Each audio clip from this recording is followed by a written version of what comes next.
Hi friends, welcome to Storytime with Tiffany. Today we're going to read some books from a series about a girl who goes by the name of Ladybug Girl. The first book is Ladybug Girl Says Goodnight. Just like all the Ladybug Girl books, it's written by David Soman and Jackie Davis.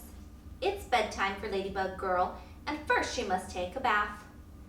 Bubbles make really good beards.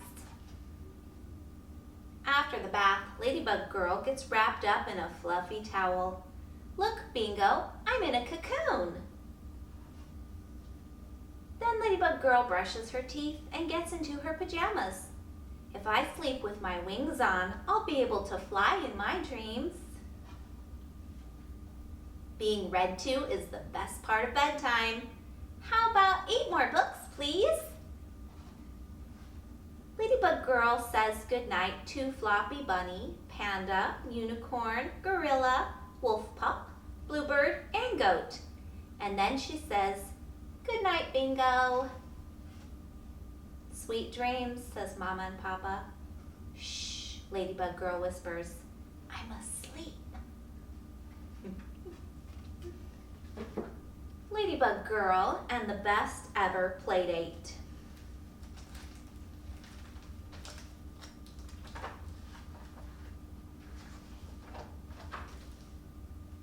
"Will Finny be here soon?" asked Ladybug Girl. "She's bringing her Rolly-Roo." "What's a Rolly-Roo?" asks her Mama. "It's the most amazing toy in the world," cries Lulu. "You can ride on it, talk to it, bring it with you everywhere, dress it up, and hide inside it. I can't wait to play with it." "You mean play with Finny, right?" says Mama. "Yes, of course, that's what I mean," Lulu mumbles. When Finny arrives from down the street, Lulu rushes past her and gives the Rolly-Roo a huge hug. It's even bigger than she thought it would be. She turns to Finny. "Do you want to play in my room with Rolly?" "Sure," Finny agrees. Lulu grabs for the Rolly-Roo's lead, but Finny holds on to it. "I'll pull him. He's not used to new places," Finny says. Lulu understands. If the Rolly-Roo were hers, she'd never let him go. "Do you want to play dress up?" Finny asks, trying on items that make her look extra amazing. "Okay, it'll be fun to dress up Rolly," Lulu says. After they are all dressed up, they load the Rolly-Roo with everything they'll need for outdoor adventures and pull him outside. "I have an idea," Finny says. "Let's pretend that we're looking for a lost magical city. And I'll stay here with Rolly to make our base," Lulu says. Lulu squishes inside the Rolly-Roo. It's super cozy. Lulu thinks she could stay there forever. She's startled when Finny cries out, "I found it! Come and see!" But when Lulu sees where the lost city is, her heart sinks. "I don't think we can go there. It's too bumpy for Rolly. Can we play something else?" "Well, okay, what do you want to play?" Finny asks. "Something with Rolly," Lulu says hopefully. "All right," sighs Finny, thinking, what if we make believe that we're in a rodeo?" The 2 girls hop onto the Rolly-Roo and begin bouncing up and down. They stand up to show off their trick riding when suddenly one of the wheels starts to wobble and falls off. Lulu and Finny tumble to the ground. "Oh no, Rolly is broken!" Lulu exclaims. Finny looks down at her toy and says, "This has not been the best play date. You only wanted to play with Rolly, not with me." Lulu is surprised. "No, that's not true," she says. "I love playing with you. I was just so excited about playing with a Rolly-Roo." "But now we can't play with him," Finny cries. Lulu and Finny wonder what to do. Lulu picks up the wheel and says, "What if we fix it?" finishes Finny, picking up the bolt that had come loose.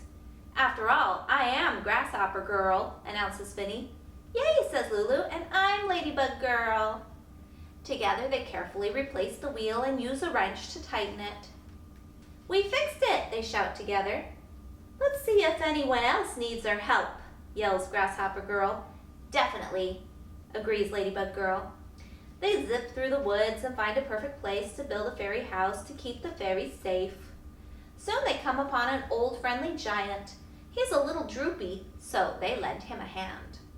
Then they blast off into outer space where they find that Saturn's rings are broken. That's no problem for Ladybug Girl and Grasshopper Girl, who quickly get them spinning again. Afterward, they decide to draw new planets near Saturn so we'll have more friends. When they're done saving everything in the yard, the entire world, and even the galaxy, Ladybug Girl and Grasshopper Girl fly up to the top of the hill. They spin in circles until they are too dizzy to stand. Lulu thinks that playing with Rolly was fun, but playing with Finny today was the very most fun she's ever had. Should we go check on Rolly? Asks Finny. Maybe later, Lulu says. Let's have a superhero tea party first. The end. Ladybug Girl and the Dress-Up Dilemma.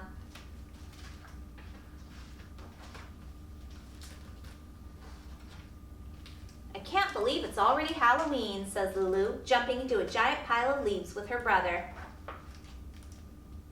What are you going to dress up as? Her brother asks her. Ladybug Girl, of course, she replies. Again, he says. You're always Ladybug Girl. You should be something different on Halloween. Lulu stares up at the clear autumn sky. She thought she knew what she wanted to be for Halloween, but now she's not so sure. What if her brother's right? But what should I be? Tonight is Halloween, and her family is going apple picking this afternoon. She doesn't have a lot of time. Come on, Bingo, we have work to do. Lulu opens up every drawer, cabinet, and closet to see what she can find for a new costume. When she sees the big boxes she was saving to build a fort with, she has a great idea. I know, Bingo, she says. What if I'm a robot? After some careful cutting and drawing, Lulu is ready. Everyone will definitely like this. She tries to go through the door to show her brother, but she can barely fit.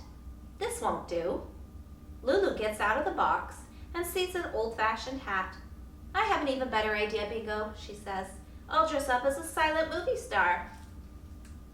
She finds striped pants and a jacket, a bow tie and a cane.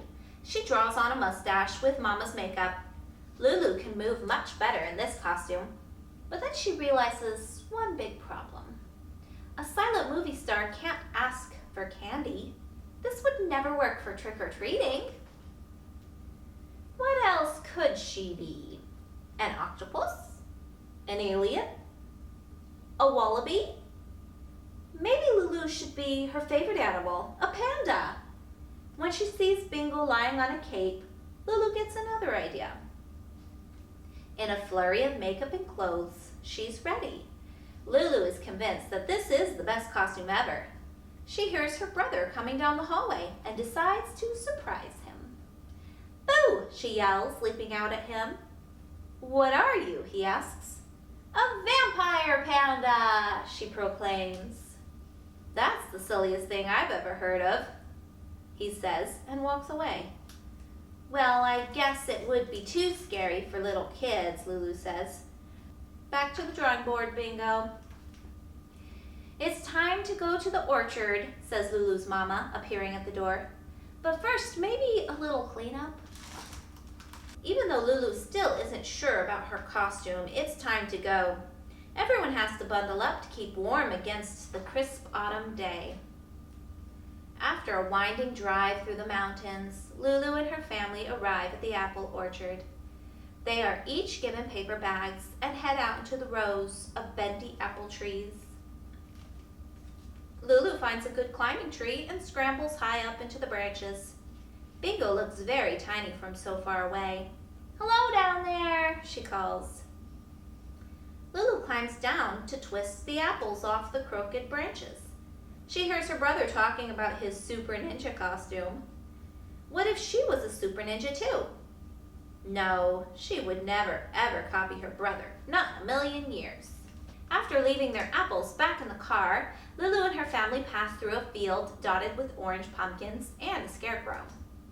Maybe she could dress as a scarecrow, a bat, or even a pumpkin. But something about them just doesn't seem right. Then she sees the hayride, a beautiful old tractor covered in mud, waiting to pull them.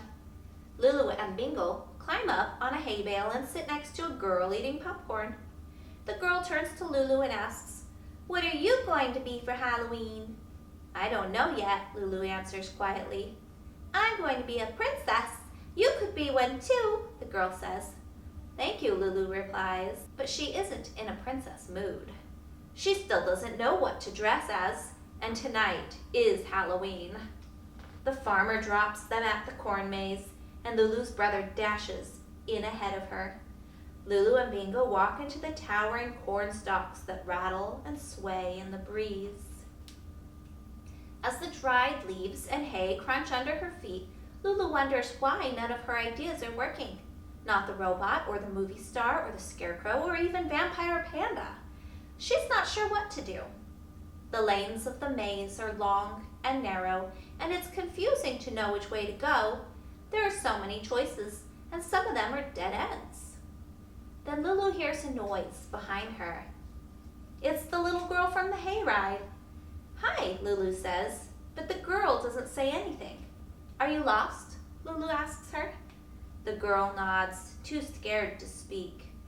"This is a job for Ladybug Girl." She whips off her coat and hat, and her wings and antennas spring to life.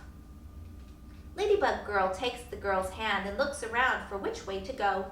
Then she notices Bingo sniffing something on the ground. "That's it, Bingo, popcorn! Come on, let's follow the trail." They followed the trail of popcorn, and as they round a corner, the girl yells out, "Mommy!" "There you are, Maya." The girl's mom gives her a hug.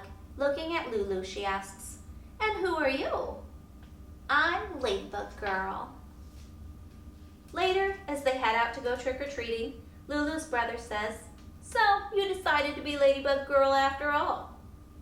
"Yes," she says, striding down the sidewalk. "I always knew that I wanted to be Ladybug Girl." The end. See you next time, friends. Bye.